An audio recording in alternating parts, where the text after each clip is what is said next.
Unos segundos antes de desaparecer entre las nubes, Fredrik Eriksson estaba quieto. El viento cortaba como cuchillas, y el metal de su piolet temblaba en sus manos. A su espalda, un par de esquís que no había usado todavía.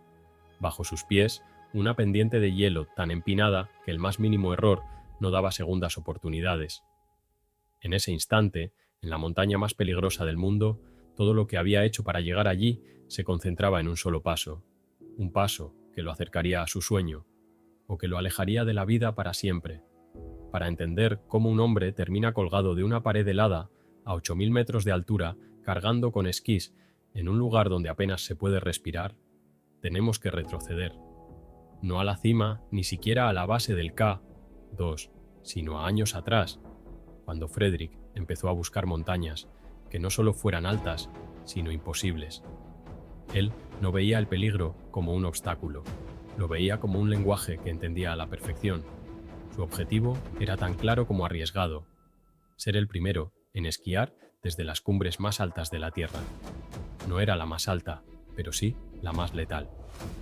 Lo que ocurrió el 6 de agosto de 2010 no solo puso fin a su vida, también dejó un eco en la historia del alpinismo, una advertencia grabada en hielo y viento. Porque en el K2 a veces no hace falta una tormenta para que todo acabe, basta con un único paso mal dado. El K2 se alza en la frontera entre Pakistán y China, una aguja de roca y hielo que roza el cielo a 8611 metros. Su silueta es perfecta, afilada, hermosa, inmortal. Entre los alpinistas circula un dicho: Everest se sube, K2 se sobrevive. No es exageración. 1 de cada 4 que intentan llegar a su cima mueren en el intento. A diferencia de otras montañas, sus pendientes son implacables desde la base. No hay tramos amables ni descansos. Son kilómetros de inclinaciones que superan los 45 grados, cubiertas de hielo duro, roca afilada y grietas ocultas capaces de tragarse a un hombre entero. Y cada paso exige una concentración quirúrgica, porque cualquier error no da margen para rectificar. Pero su inclinación no es lo único letal. El clima del K2 es impredecible y cruel. Tormentas, que no estaban en el pronóstico, aparecen en minutos, atrapando a escaladores durante días. Y allí, cada hora que pasa es una pelea contra la congelación, el hambre y la fatiga. Encima de todo, hay un límite invisible, la llamada zona de la muerte. A partir de los 8000 metros, el cuerpo no humano empieza a colapsar. Las células se degradan, el cerebro funciona más lento, la sangre se espesa. Comer se vuelve casi imposible.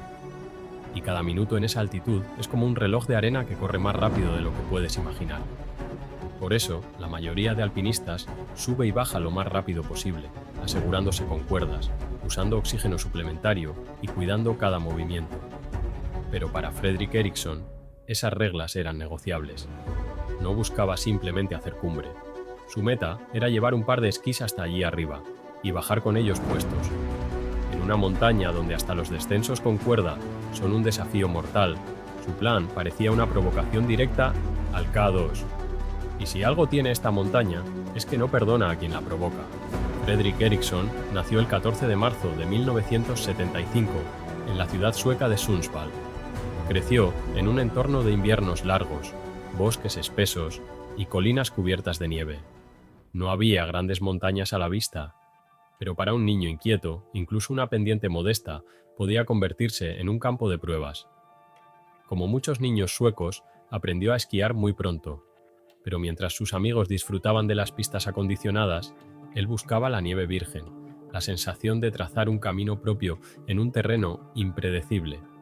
En sus 20s, esa curiosidad se convirtió en una obsesión: dejar atrás las estaciones de esquí y lanzarse a conquistar las cumbres más altas y salvajes que pudiera encontrar.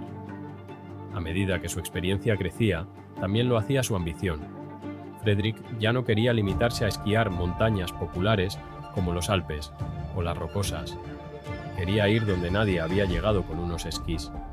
Su meta era clara: convertirse en la primera persona en esquiar desde la cima de los 14 8000 del planeta, esas montañas que superan los 8000 metros y se adentran en la temida zona de la muerte. Antes de llegar al K2, ya había dejado su huella en gigantes del Himalaya, en En 2004 descendió del Shishapangma. En 2005 logró Gasherbrum II y estuvo a pocos metros de coronar Laila Peak antes de retirarse por seguridad. En 2007 descendió parcialmente el Dhaulagiri. Cada ascenso y cada descenso alimentaban su confianza. En un deporte donde un error puede costar la vida, Fredrik acumulaba éxitos, y con cada éxito, los riesgos que antes parecían inaceptables empezaban a sentirse manejables. En su mente, el K2 no era un obstáculo imposible, era la joya de la corona. Un desafío tan perfecto que parecía diseñado para probarlo todo: su técnica, su resistencia y su capacidad de tomar decisiones bajo la presión más extrema. Pero lo que hace fascinante y peligroso a personas como Fredrik es que no miden el peligro como el resto. Donde otros ven una pared helada y mortal, ellos ven una línea por trazar, una meta por cumplir. Y ese modo de pensar, tarde o temprano, iba a enfrentarlo a la decisión más difícil de su vida. En el verano de 2009, Fredrik Eriksson llegó por primera vez al K2. No estaba solo.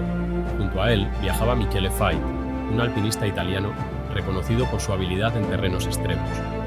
Ambos compartían un objetivo tan ambicioso como peligroso: ser los primeros en esquiar desde la cima de la montaña más mortal del planeta. Al instalarse en el campo base, la moral estaba por las nubes. Tanto que Fredrik escribió algo que más tarde sonaría inquietante: el viaje en coche para llegar hasta aquí ha sido más peligroso que lo que nos espera en el K2. Eran palabras cargadas de confianza y de un destino que él no podía prever. Los primeros días de expedición fueron casi perfectos. El dúo avanzó hasta el campo 1, a unos 6.000 metros, sorteando torres de hielo del tamaño de edificios y grietas tan profundas que parecían no tener fondo. Luego alcanzaron el campo 2, en pendientes tan empinadas que cada paso requería asegurarse con cuerdas fijas. El clima, famoso por su brutalidad, estaba sorprendentemente tranquilo. Todo indicaba que el K2 les estaba dando una rara oportunidad, pero en alta montaña la aclimatación es ley. No se puede atacar la cima de inmediato, el cuerpo necesita adaptarse a la falta de oxígeno. Eso significa subir, pasar un tiempo en altura y luego descender para descansar. Fue durante uno de estos descensos de prueba cuando todo cambió. Fredrik iba detrás de Michele, observando cómo su compañero se lanzaba por una pendiente de unos 50 grados, cubierta de una mezcla traicionera de nieve y hielo. De pronto, un borde del esquí de Michele se enganchó en la superficie dura. ¿Y tú, en el K2? ¿Era uno? Fredrik vio, impotente, cómo Michele perdía el control y comenzaba a rodar cuesta abajo. Su cuerpo golpeaba rocas y rebotaba en el hielo, ganando velocidad en cada metro. En cuestión de segundos, había caído más de 900 metros, el equivalente a un edificio de 300 pisos. Fredrik descendió lo más rápido que pudo para llegar hasta él. Le tomó 20 minutos de maniobras peligrosas alcanzar el lugar donde yacía su amigo. Pero ya no había nada que hacer. Michele había muerto al instante, su cráneo destrozado por el impacto contra una roca. La mayoría habría empacado y vuelto a casa. Fredrik númer permanente. Luego regresó al campo base, con una decisión que sorprendió a todos. Volvería el año siguiente para intentarlo otra vez. Para él, no era una falta de respeto hacia Michele, era una promesa. El sueño que habían compartido no moriría en esa montaña. Agosto de 2010. Un año después de ver morir a su compañero en la ladera del K2, Fredrik Eriksson estaba de regreso en el mismo campamento base. Pero él cargaba con un peso que no se veía en su mochila. En esta ocasión, su compañera era Gerlinde Kaltenbrunner, una de austriaco. En su lista solo quedaban dos nombres, Broad Peak y el K2. Ambos compartían la misma filosofía: nada de oxígeno embotellado, nada de atajos. Enfrentar la montaña en su forma más pura, sin concesiones. Pero esa pureza tenía un precio. Cada minuto, en la zona de la muerte, sería más duro, más lento y más peligroso. El verano de 2010 había sido especialmente cruel en el Karakorum. Tormenta tras tormenta. La montaña acumulaba capas de nieve inestable que podían desprenderse en cualquier momento. Durante semanas, las expediciones quedaron atrapadas en el campo base, observando impotentes cómo el viento y la nieve borraban cualquier intento de ascenso. El tiempo corría. La temporada se acercaba a su final y con ella la amenaza del monzón. que traería un clima aún más letal. Nuestro pero Fredrik y Gerlinde no pensaban rendirse. A inicios de agosto, una breve ventana de buen tiempo apareció en los pronósticos. No sería más que un suspiro. Quizás un solo día para atacar la cumbre y descender antes de que las tormentas regresaran. Un margen. Fredrik, en cambio, lo vio como la única oportunidad. Estaba dispuesto a jugarse todo por ella. La noche del 5 de agosto de 2010, el campo 4 del Key 2 estaba envuelto en un silencio helado. A más de 8.000 metros, ese silencio no es calma, es una advertencia. Dentro de una tienda, Fredrik Eriksson, Gerlinde Kaltenbrunner y el estadounidense Ray Cook revisaban su tiempo. El viento se había calmado, pero los pronósticos eran inciertos. Quizá tendrían unas horas de buen tiempo, o quizá la tormenta ya estaba en camino. 6 escaladores. A la 1:30 de la madrugada abandonaron la tienda y se internaron en la oscuridad. La temperatura era tan baja que el metal del piolet quemaba al contacto, mientras sus linternas frontales apenas arrancaban destellos a la pared de hielo que se extendía delante. Cada paso costaba un esfuerzo sobrehumano en la zona de la muerte, donde el cuerpo se consume con cada minuto. El objetivo inmediato era alcanzar el cuello de botella, un corredor de hielo con inclinaciones de hasta 80 grados. Lo que lo hacía temido no era solo su pendiente, sino lo que colgaba sobre él. Un glaciar inestable, del tamaño de varios edificios, capaz de derrumbarse sin aviso. En 2008, un desprendimiento en ese mismo lugar había matado a 11 alpinistas en cuestión de minutos. Tras 5 horas de ascenso, Trey se detuvo. El frío extremo, la visibilidad mínima y el riesgo acumulado lo convencieron de retirarse. En alta montaña, cuando un compañero tan experimentado se da la vuelta, es una señal que pocos ignoran. Fredrik decidió continuar con Gerlinde. Tomó una decisión crítica: atravesar el cuello de botella sin cuerda para ganar tiempo, aún cargando más de 10 kilos de equipo de esquí que, a esa altitud, podían alterar su equilibrio y agotar sus fuerzas. Mientras buscaba un punto para colocar un anclaje, la nieve bajo sus crampones cedió, dejando al descubierto hielo duro. No hubo margen para reaccionar. Un pie resbaló, luego el otro, y la gravedad hizo el resto. Fredrik comenzó a deslizarse a gran velocidad. Gerlinde lo vio desaparecer entre las nubes sin poder hacer nada, consciente de que en esa montaña una caída así no da segundas oportunidades. Horas después, un alpinista que descendía hacia el campo, 3, avistó su cuerpo muy por debajo de la ruta, en un terreno imposible de alcanzar sin arriesgar más vidas.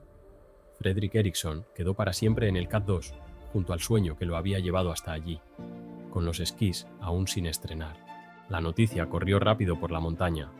Fredrik había caído y su cuerpo yacía muy lejos de la ruta, en una ladera demasiado peligrosa para intentar un rescate. Desde el campo base se tomó una decisión dolorosa: dejarlo allí, en el lugar donde había decidido jugarse todo. Un escalador que lo vio desde la distancia dijo después que, desde su posición, Fredrik tenía una vista directa hacia otras cumbres del Karakorum, como si la montaña lo hubiera dejado descansar, mirando a lo que más amaba. La ironía más cruel era evidente.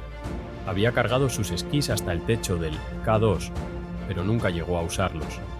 Aquel equipo extra que simbolizaba su sueño también había añadido peso, reducido su equilibrio y quizás influido en el desenlace.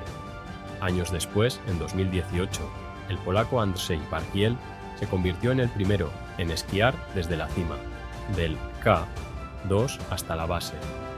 Para lograrlo, estudió cada detalle de intentos anteriores, incluido el de Fredrik. En cierto modo, su éxito se construyó sobre las lecciones, aciertos y errores de quienes habían llegado antes. El nombre de Fredrik Eriksson quedó ligado para siempre a esa montaña. Su historia no es solo la de un hombre que murió persiguiendo un sueño, sino la de esa delgada línea que separa la valentía de la tragedia, la ambición de la obsesión. Muchos se preguntan qué lleva a alguien a volver a un lugar que ya le arrebató a un amigo, sabiendo que podría ser su última vez. Quizá nunca lo sepamos, pero hay algo que sí está claro. Fredrik vivió y murió en el lugar donde quería estar, y para algunos eso es lo más parecido a conquistar la cima. La historia de Fredrik Ericsson nos recuerda que en la montaña y en la vida, a veces la diferencia entre cumplir un sueño y perderlo todo es tan fina como un copo de nieve. Quizá nunca sepamos si en ese último instante pensó en la cima, en los esquís o en las personas que lo esperaban abajo. Lo único seguro es que siguió su camino hasta el final, fiel a lo que creía. Si esta historia te ha impactado, suscríbete al canal y activa la campanita para no perderte más relatos como este. Dale like y cuéntame en los comentarios, ¿crees que la pasión justifica arriesgarlo todo? Nos vemos en el próximo video y recuerda, vive con intensidad, pero nunca olvides respetar la montaña.